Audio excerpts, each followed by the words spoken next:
You asked for it. Here it is. It's a podcast from Apathetic Enthusiasm. This episode, we talk about our the week that was year 2024. This is Apathetic Enthusiasm. Hello, everybody. My name is Travis. Hey, everybody. My name is Brandon. And welcome to every episode we say is a special episode. But because this one is not. Which makes it special in a way, right? In a way, it's special in its lack of speciality. Because if every episode is special, the ones that aren't special make them different, which make them special. You know, Brandon, when you're right, you're right. And when you're right, you should go on X. Where all of the people are right all the time. You can follow us at Apathusiast. I am at Jugglemino. He is at Barnyard Cruise. You can find us on Facebook, facebook.com/Apathetic Enthusiasm Show. You can send us an email, apatheticenthusiasmshow@gmail.com. On Instagram, apathetic_enthusiasm. And then there's our website, apatheticenthusiasm.com. We have a YouTube. You can see video versions of all of our podcasts over at youtube.com/Apathetic Enthusiasm. And of course, as always, our Patreon is patreon.com/Apathetic Enthusiasm. Thanks to all the patrons following us over there, tuning in for those post shows, and just, having a good time. Hitting us up on Discord from time to time. Yeah. Occasionally. On occasion. Yeah. On a rare occasion. You can find us live on Twitch, twitch.tv/Apathetic Enthusiasm. I know that's a lie because we don't go live. We don't really stream. I think a lot about playing Pixelborn on Twitch. I've thought about doing this on my own Twitch. Not as to sully our brand with such shenanigans, but yeah. That's it. That's how you can find us. That's the podcast, everybody. Thanks for listening. Yeah, no, we both appreciate it. And until next time, I'm Brandon.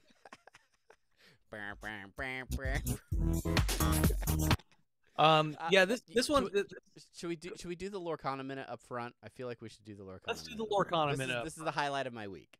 I mean, hands down. Let's do it up front. So, as avid listeners of the podcast know, I am addicted to a relatively new trading card game called Disney's Lorcana, and a new series came out a couple of weeks ago. I got new cards. Things are great.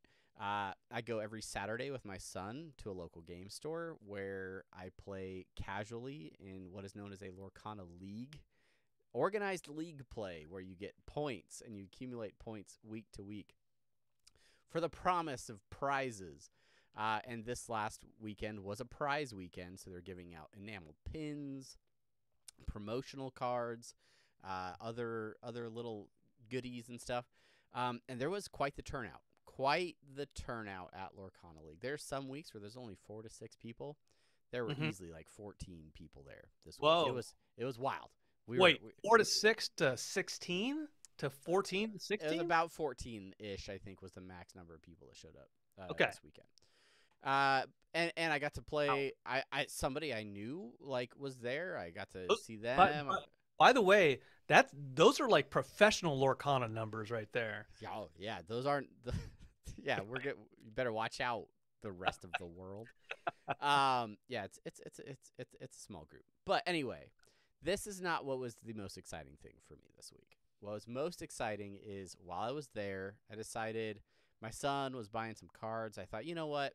I'll pick up a couple packs because there's still some cards from the new series I don't have, obviously, and maybe I can get a couple of additional cards. Just buy a couple of packs. They're like, $6 a piece or something like that, right? Sure, yeah. Yeah, $6. Yeah. And as with almost all trading card games, you have like different types of cards, different levels of rarity. For Lorcana, you have common cards and uncommon cards, and then you have your rares, your super rares, your legendaries. Standard. And then they have the cards that everybody is chasing, right? These are the enchanted cards. They are alternate versions of, like, I think 9 of the cards from the collection that have art, like a different art style. It's a full art card. They're shiny, like foil type cards. And these cards are very rare, hard to find. And as I am opening my first of those 2 packs, sitting amongst the other Lorcana people, I open what was my first ever enchanted card. Wow. Which That's like a common card, right? yeah, it's so common. Everybody has them. Yeah. No, out of all of the packs that I've opened, and it's been a few, I pulled my first enchanted card, which was the only enchanted item because mostly they're characters. But I got the Sorcerer's Hat card, so there it is. Oh my God, you got it sealed even. I mean, it's not sealed; it's just in like a top loader. You got it. I mean, you got it graded. It's graded already. Look at the CGC already. I immediately sent it to PSA or whatever. Drove to CGC. I drove to Las Vegas. I didn't even get my enamel pins. But it was really weird because it was like, oh shoot, like it didn't happen at home. It didn't happen in my car while I was driving. It was just, like, so I was like, okay, I'm gonna sleeve this up real quick, put it away.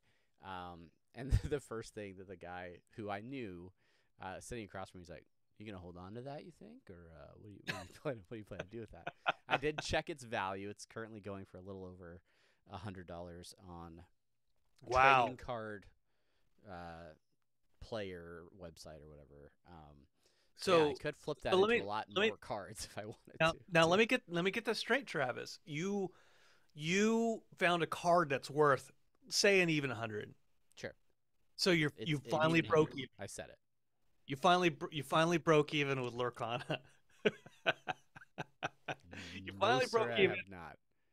That $100 what you put into the game so far. Because this is not even part of, like, this is a small smattering of the collection of cards. These are just the unsleeved cards that are not in decks from the booster box that I got a couple weeks ago.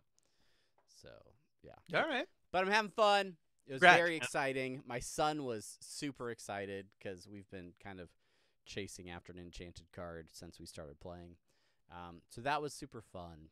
And yeah. Quick question. And if you're in the market for a Sorcerer's Hat enchanted card. Quick question, Travis. Yeah.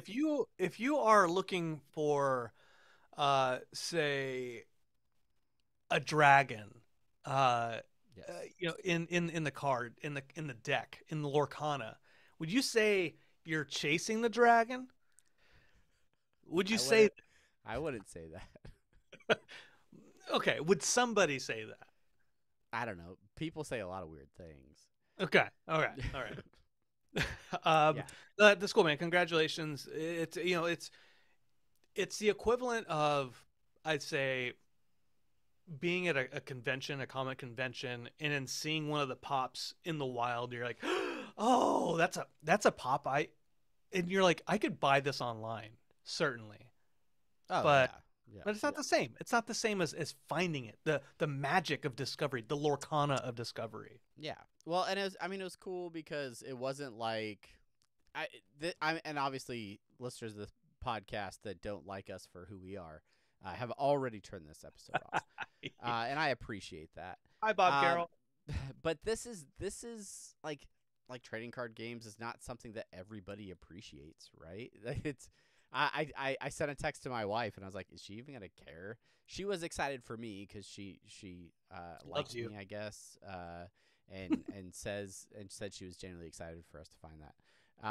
But you talk to most people and it's like, okay, so you pulled a pretty card out of a deck, like, neat, I guess, good job. And then there's other people at work that you're like, oh, I pulled an enchanted this weekend, and they're like, holy crap, and let me see pictures and all this stuff, right? So, it is a niche fandom, but yeah, it is a fandom I am certainly a part of right now, and so I'm fun. I just got my ass handed to me at the game though. One of the guy that I knew, he used to be a Yu-Gi-Oh player. Oh. And he went to professional tournaments in Vegas and stuff like that. So he has a history of competitive card games like this. sat down across from me with the decks that he had built and just wiped the floor with me. 2 straight games just annihilated. Like the first game, I feel like he beat me in 5 minutes. I was like, okay, well, it's good seeing you. and then I started playing somebody else.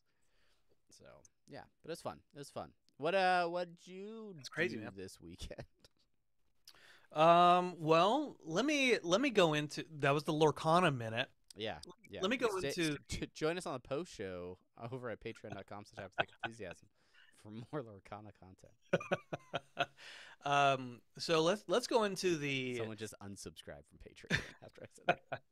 the weekend vacation minute. Griswold Family Vacation. Brought to you by American Airlines. So Chelsea, my wife, and my son, we'll call him Bexatron. Bex for short. Bex. We'll call him Bex. And as a matter of fact, I'm probably going to go outside this room right now and yell, "Bex, go to bed!" So one of my friends is. I was in the Air Force. I was in the Space Force. I don't know if you know this, Travis. You went to the moon? I did. I met Steve Carell. That's the joke. Boots on the moon. Jazz hands. So I retired. That's a real branch of the military, the Space Force. Moon? Jazz hands. Oh yeah, that's real. It is, yeah.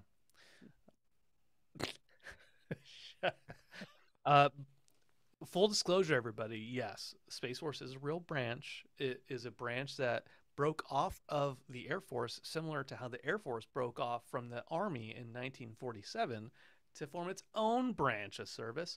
Well, the Air Force is a real branch? Yes, they broke off from the Navy. Navy's a real branch? I thought it was just Coast Guards all the way down. Poor Coast Guards. No one cares about them. So you were a spaceman. Got it. I was a spaceman, yes. So a friend of mine who we were both at the tippity top of the enlisted promotion track. So like enlisted, it goes E1 through E9. Him and I were both E8s. So that's as high as you can go without going to E9, which is the highest you can go. Why didn't you go to E9? Well, I didn't go to E9. 1, because I didn't make it. I wasn't good enough. And 2, I decided I don't believe that for a second, Brandon. 22 years. Let's go ahead and retire from the military and go into the rest of my adult life. Well, Smart. He had only been in for 17 years at that point in time, so he had a couple years to go. Well, he finally made E9, as we call it, Chief Master Sergeant in the Air Force and Space Force.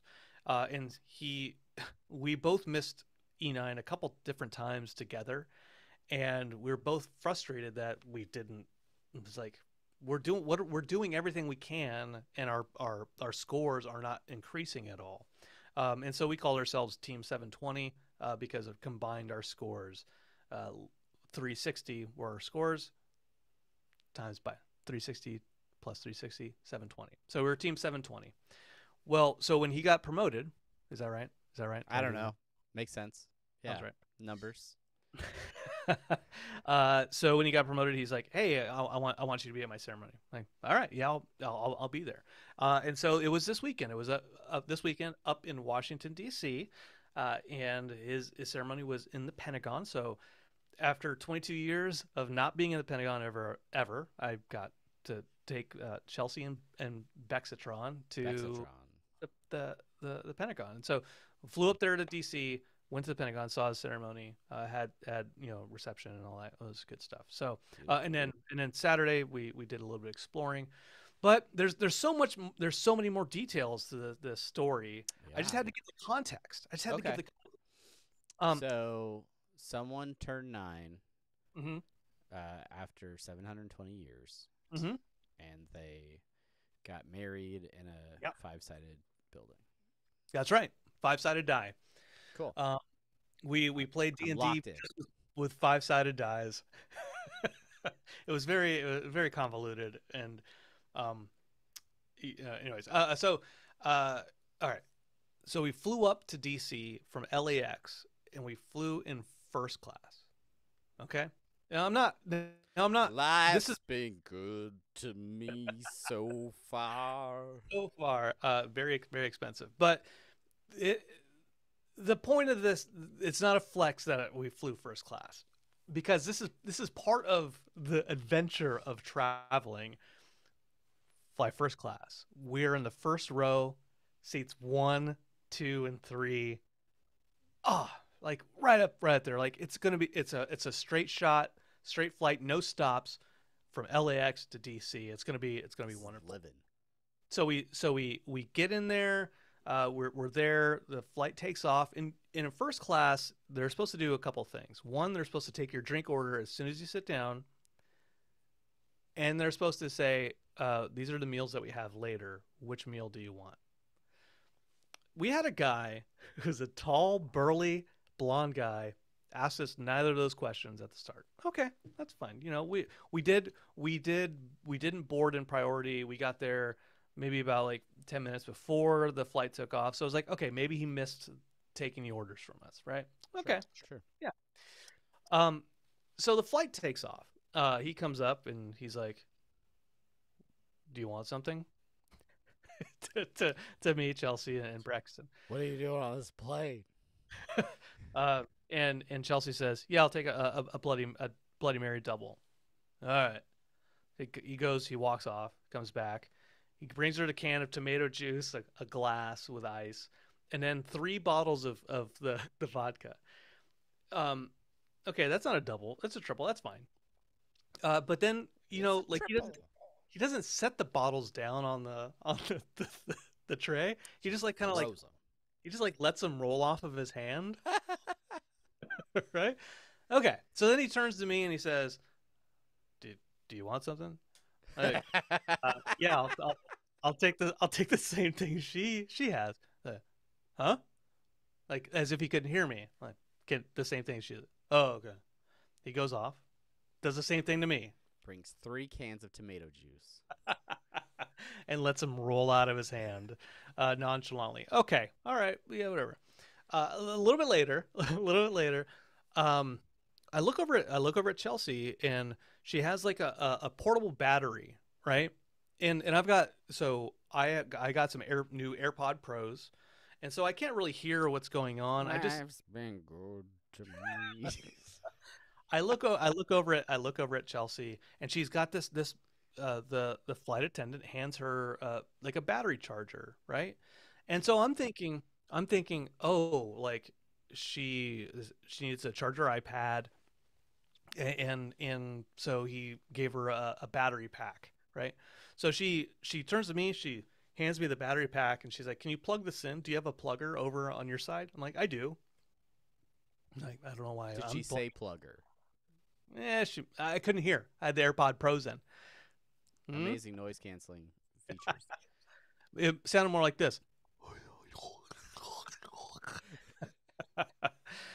So I tried plugging in, and my plugger's not working really all that well. So I handed it back to her. I'm like, I can't plug it in. I don't really know what you want. I thought she was like, maybe she had to charge the battery so she could charge her iPad.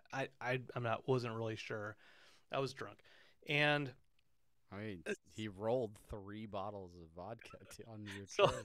So I hand it back to her, and then, so hold on to that note for the rest of the story, okay? Okay.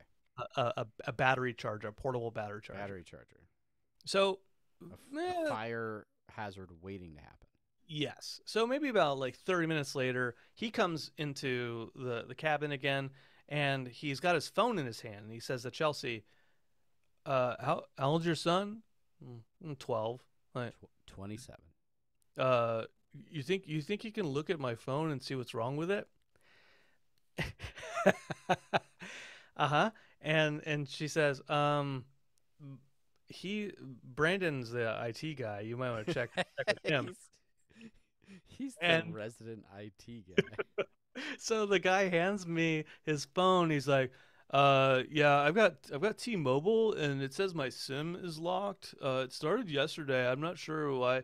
Like I did something and it said the SIM is locked. So, yeah, I'm not really sure what to do. Can you take a look at it? I'm like, shh. Yeah. What else am I Yeah. doing on a flight? You want something? Can you hear me now? So I have internet. I have internet uh, on my real phone. So I'm like, okay, I don't I'm IT, but I don't troubleshoot T-Mobile phones for a No, living. that's your full-time job. Yeah, I'm AT&T. I don't troubleshoot T-Mobile. They have a different. It's a different technology.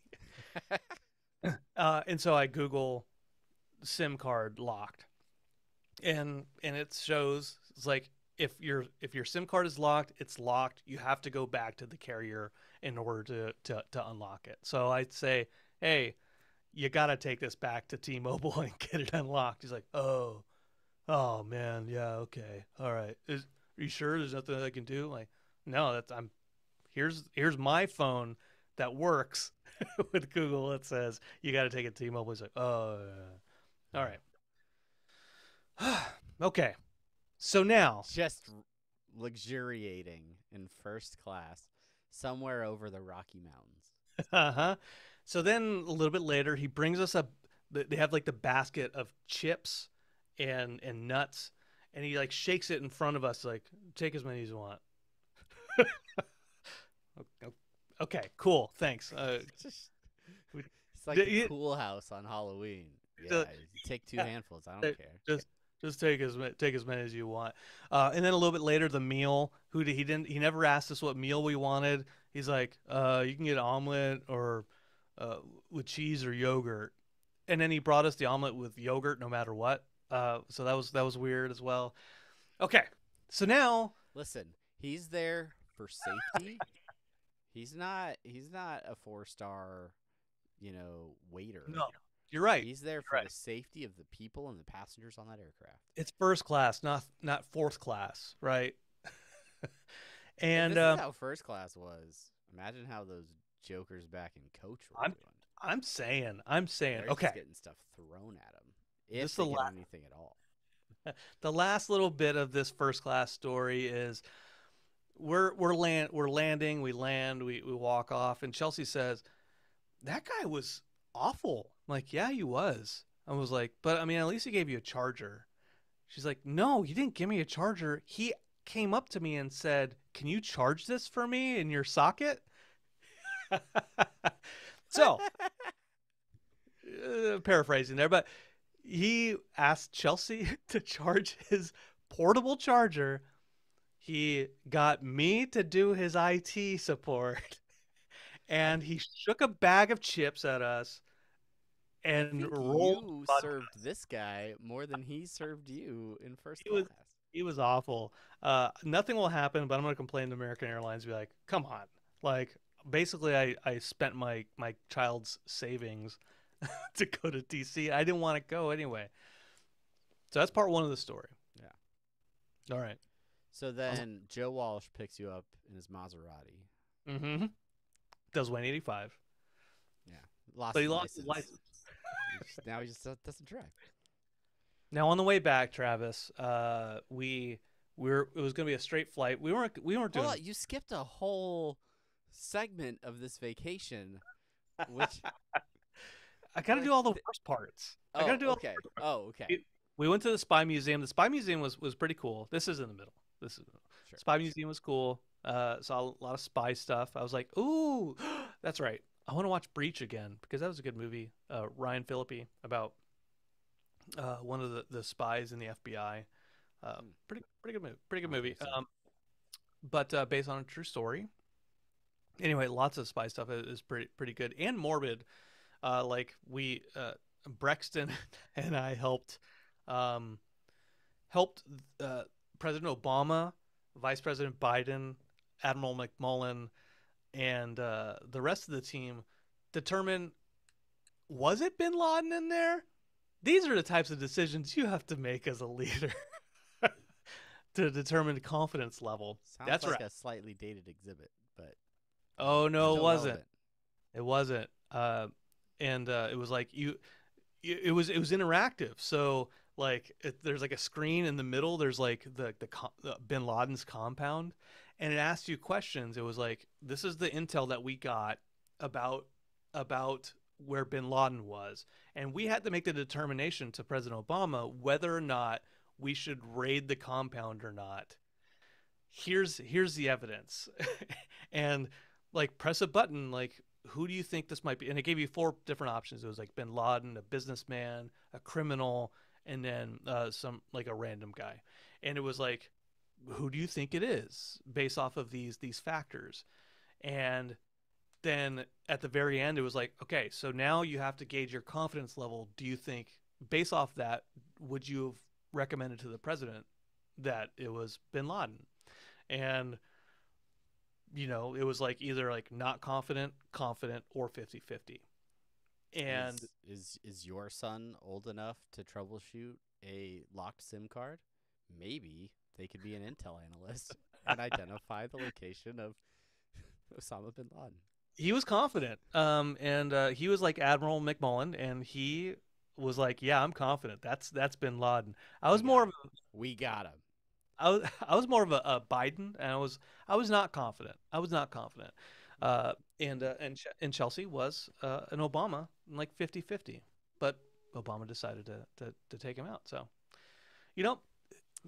those are the types of things you experience at the Spy Museum. Spy Museum. So we did that. So that was fun. Then, of course, we saw like the Lincoln Monument, the Washington Monument. Had some really good monuments. They have all of them there. That's really good. Oh, okay. So here's a situation we had. So we're at we get to the Lincoln Monument. We walk there, and we're like, okay, let's take a lift to a restaurant, right? And so get a lift on my phone.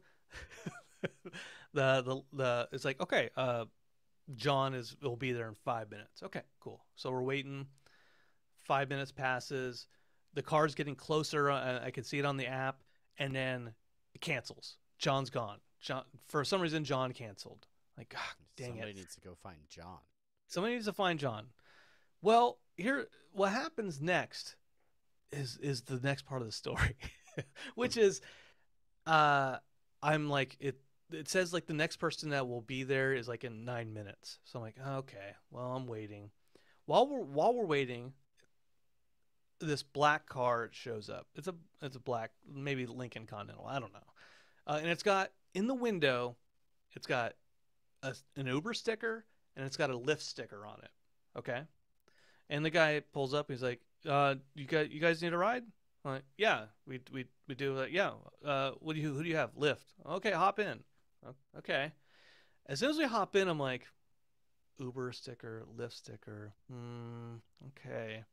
I'm looking at my app, which has Lyft. This guy's car is not showing up on it, and I'm like, we might get trafficked right now. We might get you in trafficked right now. I might have just put my entire family in serious danger.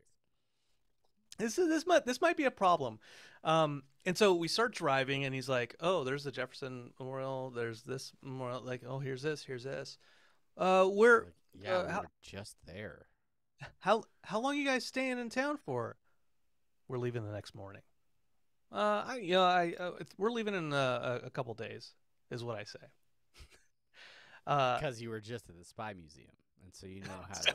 I was just at the Spy Museum. Drive another block. He's like, "Oh, where are you guys staying at?" "Oh, we're at the Radisson. In Pentagon City." "Oh, cool." No, we were at. They were in fact not staying at the Radisson. We were at the Hilton. And Brexton is right next to me, and he's like nudging me. He's like, "What? No, we're not." Shut up! Stop blowing my cover. Shut up, super spy. Shut up! You were just at the Spy Museum, stupid. Just holding his mouth like with a pillow over. So yeah, and I'm like, this shady guy. I'm like, so then we get to the destination, and I was like, okay, so I had Lyft. Thanks for the free ride. It could have been like that. Like, thanks for is it so Lyft? He's like, yeah. Like, so how do I pay you? Like, cash, credit. Like, oh, okay. Like, how much? how much is the ride? And you're like, however much you want to give me. Like, all right, here's a couple bucks. See you later. Da, da, da, da, da, da, da. He's like, oh, if you want to ride back, what time do you need to ride back? I'm like, I don't know. I don't know how long the dinner's gonna be, but do you have a card? And then he gave me a card, and I was like, thanks, Isaac. Put that here in case any FBI agents ask me for it later. I've heard of these, types of entrepreneurs, if you Mm-hmm. will, who, they drive for Uber, they drive for Lyft. This happened to my mom when she was on a trip where the Uber driver that was taking her from the airport to her hotel was like, yeah, if you need a ride back to the airport some other time or need other rides, here's my card. If you text me or whatever, I will come and pick you up and I'll drive you, right? So I I think because gig economy type situation, you have a significant amount of money that Uber or Lyft are taking, Mm-hmm. out of every fare. They're like, all right, let's cut them out. Like, you need a ride? I got a car. Give me a call. Just pay me directly. Um, I think there's definitely probably some risks with aspects of that. I would say so. Maybe a few, but yeah, I don't know. I don't know. It seems, I don't know. We grew up our whole lives having our parents tell us don't get in cars with strangers, and now there is an entire multi-million-dollar industry designed about that very concept. It's interesting you say that don't get in the cars with strangers thing. Strangers things, stranger things, because that's a part of the. There's a part of my Oh no.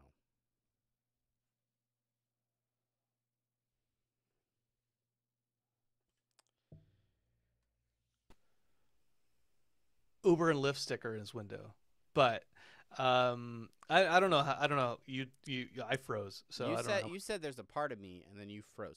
For the podcast listener might have missed that with some clever editing. Should Brandon be so inclined, you may have, No, not but gonna do now it. because I've talked about it and I've spoke about it so much, the edit is not of value because for for the YouTube viewer, they just see Brandon freeze and then me just get all disgruntled and just just rage quit for a second. Uh, Yeah. yeah. So you don't get in cars with strangers? Wait, what were you saying? Um, when I'm flying, when I'm traveling, I have this thing where I don't read as much on my when I'm at home. I would like Sure. to read more, but I don't. I just You don't. don't. You There's play other. Baldur's Gate. That's right. When I'm at the airport, I'm traveling. I'm like, okay, this is a good time to read because I'm gonna be on a plane doing nothing for a long time. Might as well read in between sleeping. And so I went to one of the bookstores in the airport in DC, and a book jumped out to me, and it was a book about digital body language.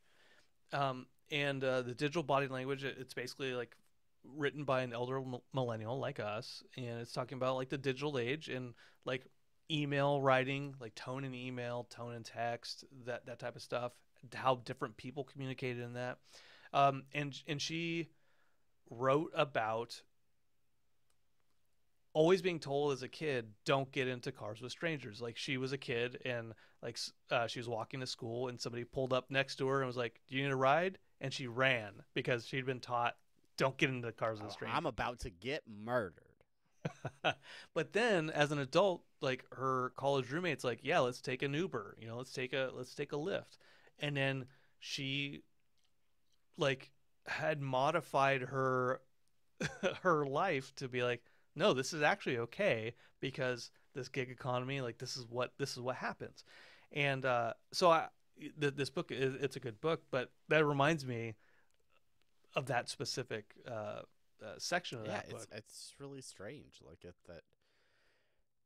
I, it makes sense on like the business model makes sense in so many ways, but there's so much like risk to it that we just like, yeah, no, that's fine. And I'm sure like Uber drivers, there's some sort of like background check or something. Like they have to like at least make sure they're licensed drivers or something, and there's nothing like, I don't know, they don't have kidnapping convictions on their record or something. I would hope that that's something that those industries do. They get a 2-star for kidnapping. Yeah, They're like, you were really lowers your rating.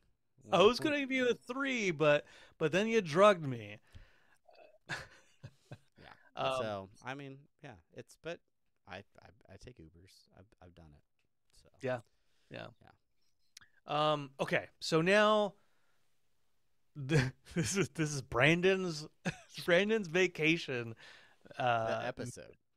I can't wait to make an image for this episode. And it's like it's you in first class. So Jill Walsh. So now it's Sunday morning. I can't get to sleep until like 12:30 the night before. I was like, oh crap, go to sleep. I finally get to sleep. Then I wake up at 4:30. The shuttle leaves the hotel at 6, and so get the family up. We're all up. We're getting stuff done. Go downstairs. 6 in the morning. We're waiting outside. It's freezing. It's not freezing, but it's very, very cold in DC. And as the shuttle pulls up, get an update on my American Airlines app. We're supposed to depart at 8 o'clock. Look at it. Delayed. 3 p.m. Oh, my goodness. A very, very long delay. I'm like, oh, crap. Oh, already checked out. So, like, we're like, we could probably go back in, but might as well just go to the airport. We'll go to the USO or do something and hang out for a bit. So we get to the airport. And then I had this bright idea. I'm like, you know what? We're on vacation. The American Airlines has the Admiral's Lounge. It's like $75 per person for, life's been good. Like, okay, screw it. Let's just do this. We're going to be here for a long time. Might as well spend the money because we'll probably spend the money anyways, just going to restaurants and drink it, right? So, Plus, so we go in it's there. more comfortable in there. It's quieter. Yeah. So we did that. Went up there. It's a 2-part story, multiple part story. But the first part is we were there for a while, and then we're like, oh, let's go into like one of the more quiet areas. So it's one of the more quiet areas. It's nice and cool in there. Okay. There's a couple guys talking, and they're talking in hushed tones. Chelsea, Brexton, and I, we go in there and we set our stuff down. We sit down, get good. There's another guy who's sitting to the left of me by himself, like against the wall, right? He's got his headphones in, and that guy stands up, and he starts walking away, and I hear a like, what the fuck? What just happened? I turned to Chelsea like, I think that guy just farted. I think I just blew one up. It's like, really? Like, yeah. It was loud. It wasn't even like he wasn't even hiding it. I'm just like, oh geez. So then he comes back. I'm like, maybe he's done, right? So it's we're back to quieted, hushed tones, and he's sitting there, and I've got my AirPods in, my AirPod Pros in, and the great thing about this, the ones that can block out the sound of a 747 flying across the United States.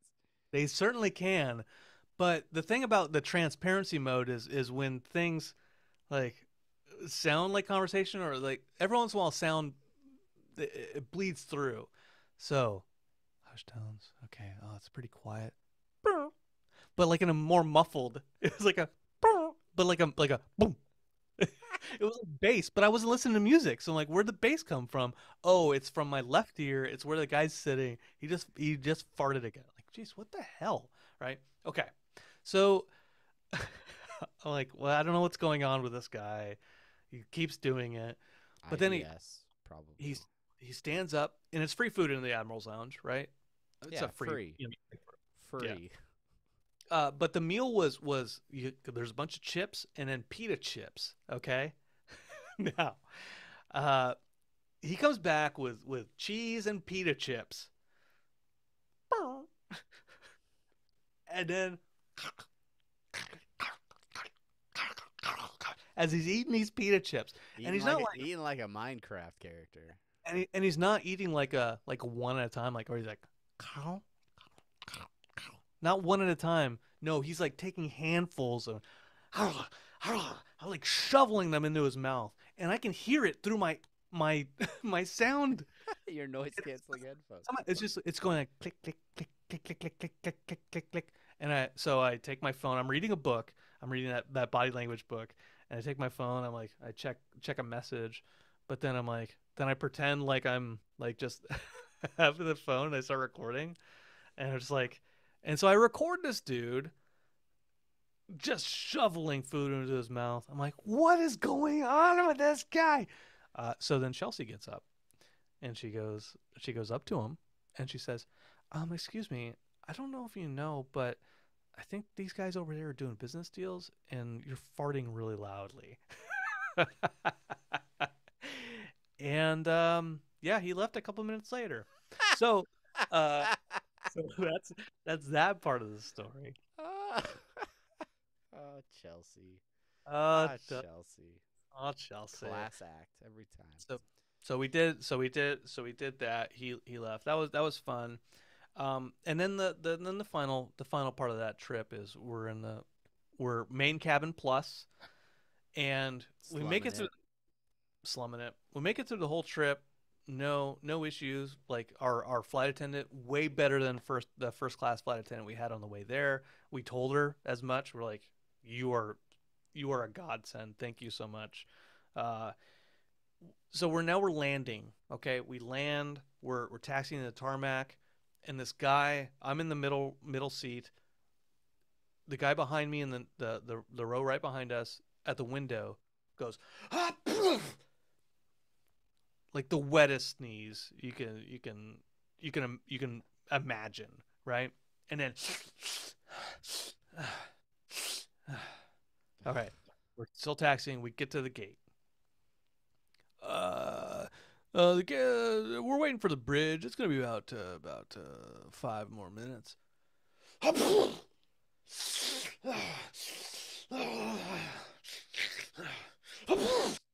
Jeez. And Chelsea's like, "Get us the fuck out of here!" And it's like, of course, the last the last 10 minutes of this trip is when we're gonna get COVID. Yeah. Anyways, he's dead. And Planet of the Apes happened.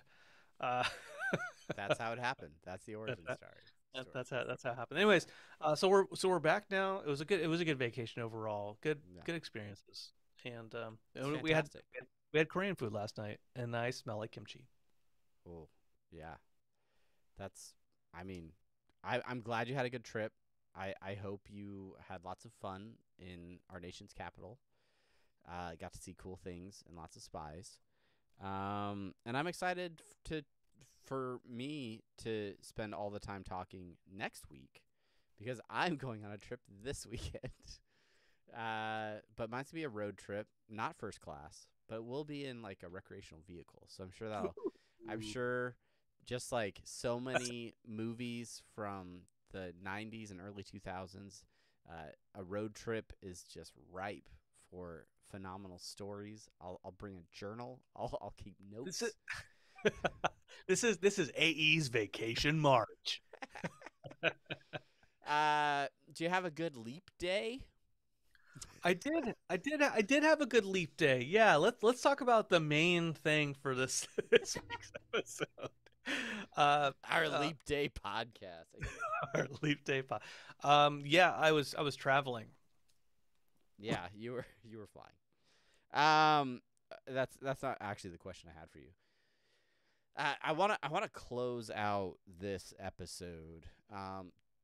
Coming back to a topic I think that we discussed last week, and either on the podcast or maybe it was in the post show, but we were talking about board games. We were talking about Board Game Arena and the fact that you play a lot of board games online asynchronously with your coworkers, your friends, and other people that you care about, and then occasionally me. I was giving you a hard time about the fact that you were playing so many board games, but hadn't invited me to any. And so after that episode, that Monday night, you were generous, gracious enough to start inviting me to some board games. And the first board game that you invite me to, is it King of Tokyo? Is it Settlers of Catan? Is it Azul? Is it Wingspan? No, none of these. We're not playing Ticket to Ride. We are playing. I still don't even know how to pronounce the game. Maracaibo. Maracaibo. All right. You invite me to a game I've never heard of. It is my turn, like, starting, and I open this up, and there are no less than 3 boards, like, multiple sets of cards, all sorts of icons that represent things. I don't know what they mean. And I'm like, you know what? It's not the first time I played a complicated board game. Pretty good about playing board games, actually. I'll just look up how to play it, and I'll figure it out, and it'll be just fine. Mind you, this is like midnight on Monday. I'm working the next day. I need to go to bed. I open up the instruction booklet that I find online for this game, and it's like 20 pages long. And I'm like, and it's like tiny text. I was like, all right, no, I'm not reading this. I'll just look up a YouTube video. This is like a day later now because, I've passed out at this point. Right. I kid you not, there is not an explainer video for how to play this board game that is less than like an hour long. that I've found, that I've been able to discover. But I know my good friend Brandon, he loves him some board games. And what drives him crazy when that person he's playing with doesn't take their dang turn. So I figured, you know what? I can take a couple of inaugural turns initially while I figure out how to play. It won't have a big impact on the overall game. I'll just take a couple turns, kind of BS my way through it. Just click. I mean, Board Game Arena is really good at like highlighting different things that you need to click on. I got this. I'll figure out. I'll figure out in a couple of turns. Dear listener, I have been doing this for a week. We are, I think, 40% through this game because it's played in like 4 phases, and I legitimately still don't know what's happening in this board game, and I've been playing it for a week. The only thing I know about this game is you're in the Caribbean, and you're like you're sailing around to various islands, Different ports of call. Ports of call, and like there's different cards that you have, and like different, like you can be like an explorer, like you could fight, I think, somehow, maybe, I don't know, I haven't done it yet. You can buy cards, you get money, you can deliver goods. Sometimes I go to a new island, and it's like, okay, now you have to explore. I'm like, okay, cool. And I tap like 30 minutes to figure out how to explore this. I don't know how to explore still. I'm just like, you know what? I can't figure it out. Undo turn, and I just go to a different island. The main board that has the island on it, there's like a path on the bottom. Yeah. And if you have to explore, you move a token along that path. That's exploring. Oh, Jesus. As an expert, as a resident expert of the game. It took me 30 minutes to find the one highlighted bit of board on my phone in the middle of the night, and I'm like, I don't Board Game Arena, they come up with so many games, right? And a lot of them, there are a lot of games, and people, when a game comes out that a lot of people like, they're like, yes, oh my god, this game is so good, this is such a great game. So Maracaibo was recently released, and people were like, this is such a good game. And so that same night that you were, guilt tripping me for not Yeah, playing board games with you, I was like, absolutely. oh, you know, Sizemore's not a great person to play complicated games with or new games with because he's like, I don't know what I'm doing. Brr, brr, brr, brr, brr, brr. Let's play King of Tokyo. Um, and I don't like my friend Jeff. Like he probably would be good, but I'm still sussing Yeah, him out to see. easing him into it. Sure. Yeah, yeah, yeah. So I'm like, Travis is good for playing new games, right? Like, we know with a new game if we're like, no, this isn't a game we're gonna play again, right? Um, and so I'm like, let's try this with Travis. This is a game that I think would be fun if it was in person and we read the rules, Yeah. but Yeah. maybe not in person. The same like Ruins of Arnok. I think that was like another one. It's like, yeah, That game had potential. I think if we had, I picked up on. Well, I learned the game a little bit faster. I actually watched one of the YouTube videos on how to play it, so I was like, oh, okay, I kind of get what the premise is. I still don't know what my end goal is on this game. I don't know what I'm trying to achieve. One of the icons I think might be like victory points, so I'm trying to get a lot of those. I don't know how to get them, and I don't know if that's actually the win condition, but I I intend to have the most of those by the end of the game. when it told me to explore, I was like, I don't know how to do this. I Googled it, how to explore in Maracaibo, and it took me to a website for the tourist bureau of Maracaibo because it's a real place and places to explore. And I was like, great. This isn't helping me. Undo turn. My favorite part about this whole story is the fact that you and I we talk, we chat regularly. We generally only talk face to face for the couple hours on Monday night when we record this podcast, Mhm. and then as we do post shows and hang out and talk afterwards. Otherwise, it's chats. And for this week, the only other communication is taking turns in a board game silently and without discussion. Just, Uh, oh, that's what Brandon did, and now here is the turn I am taking. And the fact that we went an entire week both not understanding a board game that we were playing, nope. but continuing diligently to take our turns, And you're move the progress of the game along. and you're beating me. You're beating me maybe pretty maybe badly, I I think. am. I don't know. I don't I don't know how to get victory points in this stupid game. Um, but we are playing now because so uh here are the games that I'm playing. Multiplayer games that I'm playing. I've got my Rise 8 friends that I play some games with. Matt, I play King of Tokyo and I play Ticket to Ride with him every morning. It's side story.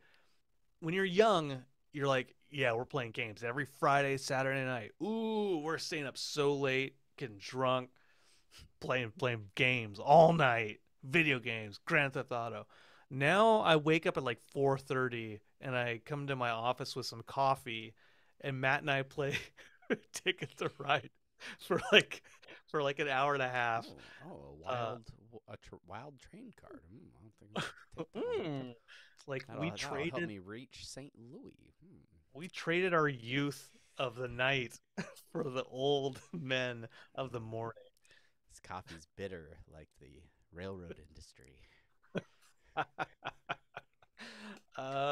So yeah, we do that. But now, and my friend Jeff, who I work with, got me in a Splendor. We played Ticket to Ride, played King of Tokyo. So now, like, got him and Matt playing, and then now, guess what? Travis is in the mix. You're there. We're four people. Ticket to Ride. It's the slowest Ticket to Ride game. I think I take one turn in that game a day. Yeah, and I'm like, I don't have enough yellows. I've put Damn it. down 2 trains. Matt and I are like, give me 2 to the draw pile, like, and then we like rotate it. We play so many turns in a 5 minute span, and then playing with you and Jeff and Matt, it's like, all right, give me 2 out of the draw pile. Well, I'll see you tomorrow. Well, guess I'll go write the next great American novel. Yeah.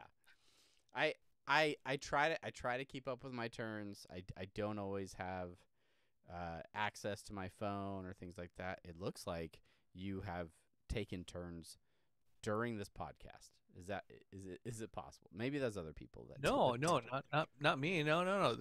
This is actually one of those rare times that I didn't actually take a turn during Oh. this. That's because I made you talk the majority of this episode. Yeah, that's true. You can tell when I'm paying attention, fair viewer, because I'm like, you can't on the podcast you can't Yeah, see the what YouTube the YouTube viewers will know when you're staring off screen, going, it's a vacant Uh, stare. should I take a train card or should I? But for the listener, right? Travis is talking, and I'm looking off to the side. I'm yeah, yeah, no, yeah, no, yeah, yeah, yeah. Keep going, Travis. Right? All those things that you like. I was doing that, and you probably couldn't tell, fair listener, because that's exactly what I do every episode. Basically, I'm just playing nothing but board games. Oh, my turn on Maracaibo. Anyway. Yeah. Anyway, eventually we'll finish those board games. We'll have a full review in a future episode. I'm just sure of it. But until then, I think that's gonna about wrap up this episode. Unless Brandon, were there any other stories or things that you Where want can to I share with our sail? listeners? Where can I sail? Oh, I can sail to Camarco. You know what? On the computer, I can actually see what these places. I know. You're reminding me. I should try loading some of these games up in an actual computer and not just in my phone browser, and see how that works. But yeah. All right. No, I don't have anything else except to say thank you all for listening to this journey of mine and my family's to DC. Yep.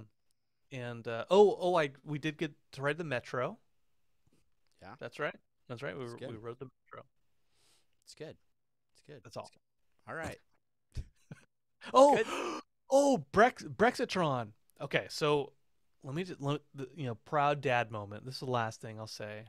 Is for Christmas, bought him a Dig Dug machine, a stand-up arcade machine, right? As one does. He loves Dig Dug, right? He's good at Dig Dug. Well, for my friend's reception for his promotion ceremony, it was at this like pizza parlor. Well, at the pizza parlor, there was like a Namco Classics arcade machine there.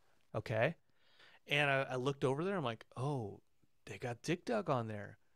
And I asked him, like, you want to play Dig Dug? He's like, no, I've got a machine at home. Well, okay, all right. So I got $1, put it in the change machine, got some change. It was 50 cents a play, inflation, right? Jeez, in this economy.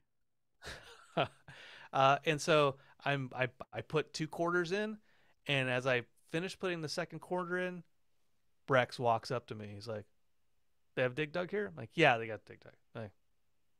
I'm like, "Do you want to play?" He's like, "Yes." It's like when in Rome. When in Rome. Let me tell you. High score. He got the high score.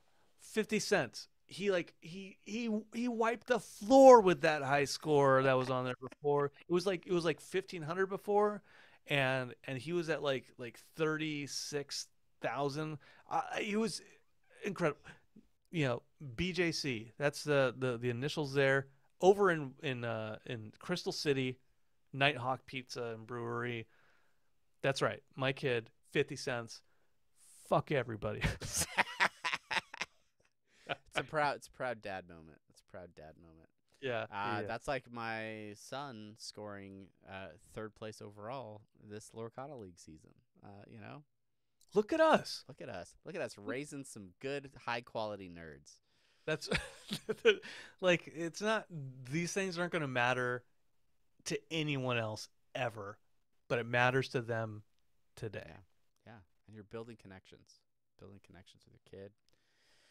We're such great dads. All right, play us out, Joe Walsh. Thanks everybody for being here. Like, rate, subscribe, do all the things. Join us next week for another episode. Until then, I'm Travis. I'm Brandon. Bye. Bye.